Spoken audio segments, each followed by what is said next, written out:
सासे सुबुङा सक्सेसफुल जानायाव मालाबाबो होबथानो हानाय जेंना जानो हाया। दा बेखायनो मिडियामखौ लानानै कुनु समस्या जाया, रावखौ लानानै कुनु समस्या जाया। बेनि अनगायैबो जोंनि ओनसोलाव थानाय जेसेबांखिनि सक्सेसफुल व्यक्तिफोर दङ, प्राय व्यक्तियानो दिनै बर' मिडियामनिफ्राय फरायनानै सक्सेस जानाय। दा बेखायनो आं सानो जे मिडियामा साफ्रोमबो व्यक्तिखौ सक्सेस खालामनायाव मालाबाबो होबथाया। खोब गोजोननाय मोनदों।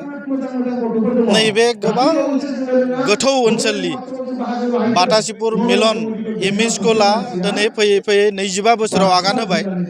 बे 25 बोसोराव नैबे बाटासिपुर मिलन एमइ स्कुलनिफ्राय गोबां फरायसाफोरा सोरबाया बिजनेसमेन जादों, सोरबाया डक्टर जाबाय, सोरबाया इन्जिनियार जाबाय, सोरबा पलिटिशियान जाबाय। दा बेखायनो आङो नैबे ओनसोलनि रायजो राजाफोर जाय बिथांमोना गोबां गोथौ सिन्ता खालामनानै नैबे फरायसालिखौ गायसनदोंमोन, बे गायसनगिरि बिथांमोनखौ आंनि गोसो गोरबोनिफ्राय साबायखर जासियो। खोब गोजोनथाव जे बर' बिजोंनि इयुनखौ लानानै आरो बर' बिजोंजों फरायनानैबो जे सासे मोजां सक्सेसफुल व्यक्ति जानो हायो, बिनि सायाव जि सावरायनाय, बे सावरायनाया मिनिं गोनां, ओंथि गोनां। थारैनो बर' मिडियाम एबा मिडियामा सासे सुबुङा सक्सेसफुल जानायाव मालाबाबो होबथानो हानाय जेंना जानो हाया। दा बेखायनो मिडियामखौ लानानै कुनु समस्या जाया, रावखौ लानानै कुनु समस्या जाया।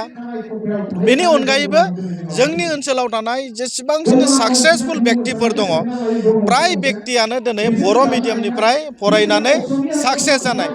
दा बेखायनो आं सानो जे मिडियामा साफ्रोमबो व्यक्तिखौ सक्सेस खालामनायाव मालाबाबो होबथाया। दा बेखायनो आं आसा खालामो फैबाय थानाय समाव बाटासिपुर मिलन एमइ स्कुलनिफ्राय गोबां मोजां मोजां गथ'फोर सृष्टि जागोन आरो बाटासिपुर नैबे ओनसोलाव बर' माहारिखौ दानाय, बर' माहारिखौ गोजौ थाखोआव लांनो हानाय माखासे व्यक्तिफोर सृष्टि खालामगोन। बाहाय एमइ स्कुलल' नङा, हाइ स्कुलबो दङ। गतिके बिटिआर सुक्तिनि गेजेरजों बाटासिपुर हाइ स्कुलाबो प्रभिन्सियेलाइज जागोन, आं बेखौ मिजिंथियो।